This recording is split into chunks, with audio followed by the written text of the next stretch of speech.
Hi guys, welcome to the second part of this week's Coffee and Hero Show, taking you through all of the single issue releases out this week. Variants, DC, Marvel, Indie, all of the good stuff. So, kick things off with variants.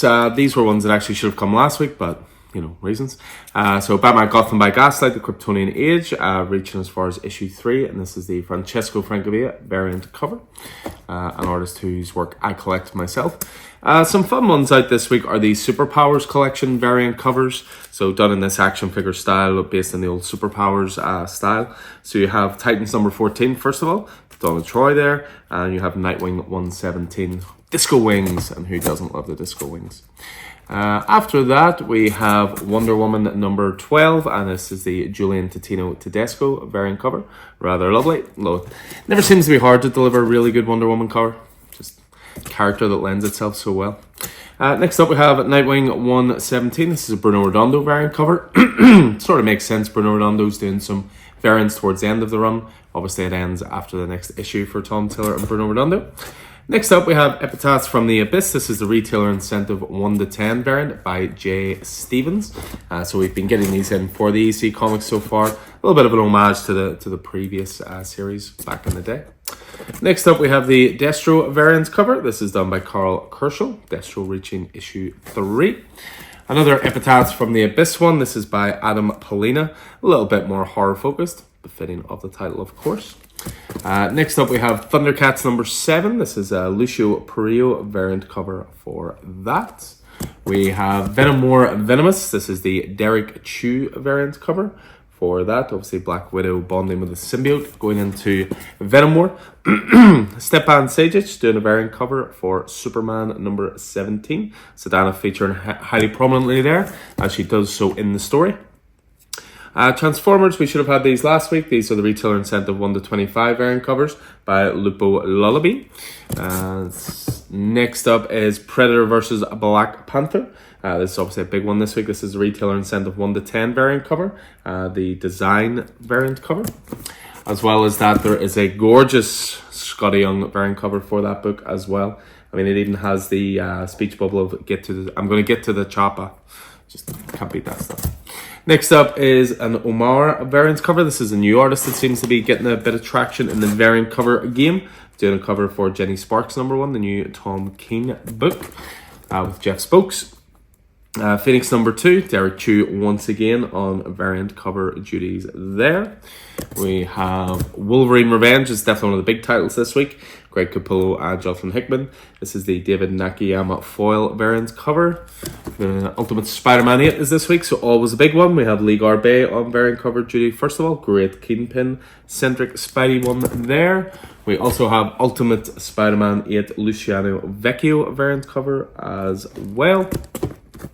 Again, this came out last week. We were missing some copies, but the Ji Hung Lee variant cover for Gotham City Sirens number 2. And we finish off then with Crisis on Infinite Earths. This is the foil variant cover for the facsimile collection of those. So we move away from there and on to the books themselves. So pretty big week this week. A little quieter one for Indie, which is never a bad thing.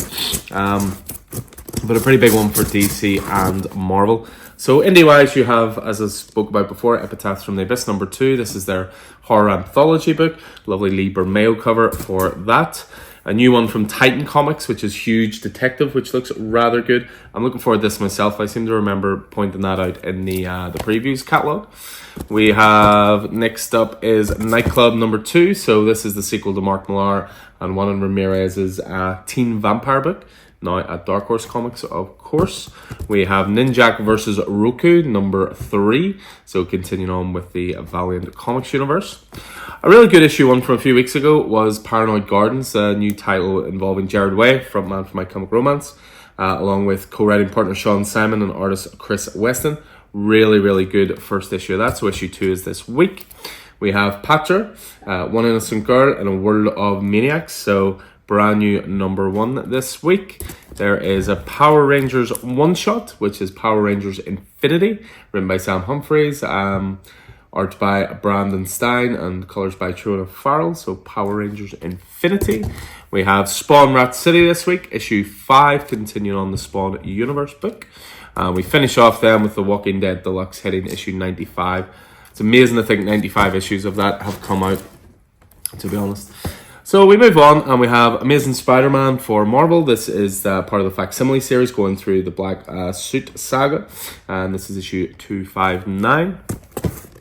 I mentioned before there about Predator Black Panther. Definitely one of the titles of the week. You know, Predator Wolverine was so much fun. So I'm sure this will follow suit. Same writer. We have Get Fury, issue 4 for the Garth Ennis, Jason Burrows Stealth Frank Castle title, as I like to call it. Ghost Rider Final Vengeance, number 6. This is the end of Final Vengeance, final issue. It's going to be going on to, I believe, Spirits of Vengeance after this, or Ghost Rider Spirits of Vengeance. Giant Size Thor, issue 1 there. So brand new number 1 as part of the celebration of the 50 years of the Giant Size format. We have Miles Morales Spider-Man. This is the annual. Cody Ziegler on writing duties there.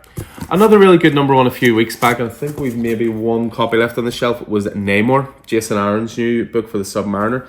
It was fantastic. Not a character I know an awful lot about, if I'm completely honest, but absolutely adored issue 1, so very much looking forward to issue 2 there. We have Phoenix issue 2 as well. Stephanie Phillips continuing on with the X-Men title here from the Ashes. We have Star Wars number 49. As we're approaching issue 50, which will be the end of this Star Wars run, and a brand new number 1 run kicking off soon. Any week with Ultimate Spider-Man is a good week, so Ultimate Spider-Man number 8 this week. Jonathan Hickman, of course. Marco Cicchetto on art.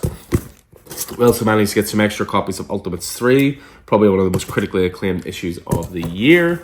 Venom War Carnage, the start of I think it's a 3-issue miniseries for the Venom War stuff, which is pretty fun so far. This was awesome. Jonathan Hickman, Greg Capullo, Wolverine Revenge, 4-issue, totally set in its own continuity. Amazing book. Read this last night. Amazing to see Capullo back on sequential art, and Hickman writes the crap out of this.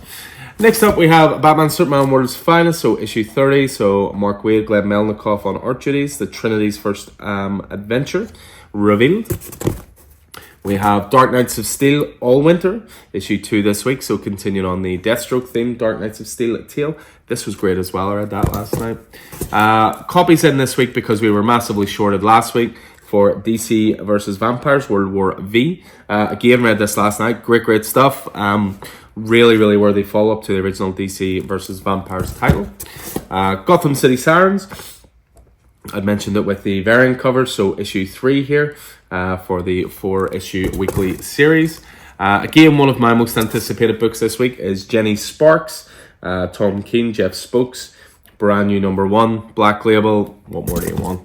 Nightwing 117. I'm bittersweet on this because it was absolutely brilliant, but it's also the second last issue of Tom Taylor and Bruno Redondo's amazing run. We have Superman number 17. This is an Absolute Power tie-in, again involving Satana and magic, and the Superman tie-ins have been really good. And then 2 to finish off with, we have Titans number 14. Tom Taylor on this one as well, Lucas Meyer on art, and we finish off with the one and only Wonder Woman. Again, another great issue. I've got ahead of my reading this week. Damian Wayne highly involved in this issue with Wonder Woman, issue 12. So that's everything going on to the racks this week, guys. Pull lists are all organized and ready for collection as always, so pop in whenever suits for those. Outside of that, I'll look forward to seeing you guys in the store throughout the week. I'm here today for a new comic book day on the Wednesday, and then it'll be Chris the rest of the week as I'm off to London for the weekend. So I will see you lovely people either today or next week. Until then, hope you enjoyed this, hope it proved useful, and I'll see you soon. Take it easy.